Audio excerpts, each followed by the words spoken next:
Un an après, la place des terreaux n'est plus vraiment Charlie, plutôt état d'urgence avec patrouille de militaires. Retour sur les lieux pour Stéphane Rabu.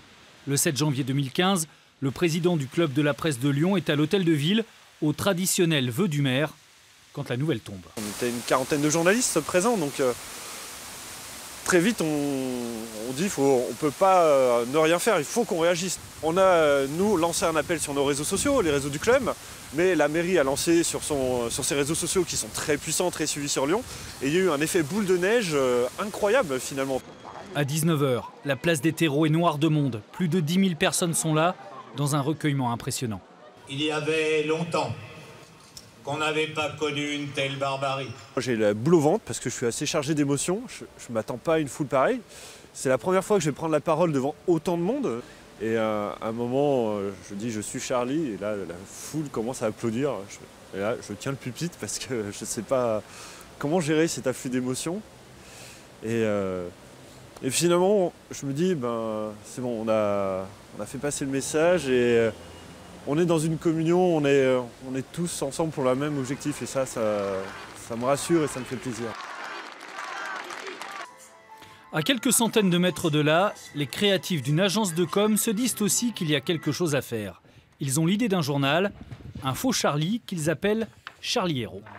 Nous, l'idée spontanée, ça a été un Charlie Hebdo pirate pour continuer à la satire pendant le temps où eux s'arrêtent. J'ai l'impression que c'est d'autres personnes qui l'ont fait. J'ai l'impression de feuilleter un truc que je connais pas. C'était trop intense.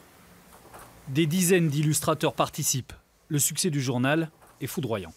Mesdames et messieurs, on en avait à peu près 4000 et nous n'en avons plus. Lors de la manifestation du 11 janvier dans les rues de Lyon, il se distribue en à peine quelques minutes. Au total, plus de 14 000 exemplaires en 3 éditions. L'hommage discret est devenu phénomène. Yann Lepont, lui, est dessinateur. Et comme beaucoup de ses confrères, il a participé à Charlie Héros. J'ai fait un tout petit dessin en fait, c'est celui qui est là. Alors c'est pas le plus original parce que c'est encore un crayon ensanglanté. C'était très compliqué, du coup j'avais pas grand chose à exprimer à ce moment-là. Il y a une espèce de grand vide dans mon esprit. Et du coup, la seule image que j'avais eue, c'était ce crayon posé dans une petite flaque de sang. Mais Charlie s'est poursuivi bien après le mois de janvier pour Yann Lepont.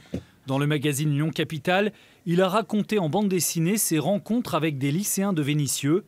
Il les a vus 2 fois, avant et après les attentats du 13 novembre. Il y a vraiment un avant et un après les attentats où l'état d'esprit a changé. C'est-à-dire qu'avant, on ne visait que les militaires, les flics ou les dessinateurs satiriques. Maintenant, eux aussi sont devenus des cibles. Et là, ils ont vraiment pris conscience de ça à ce moment-là. De janvier à novembre, comme le raccourci d'une année sanglante dont personne n'est sorti indemne.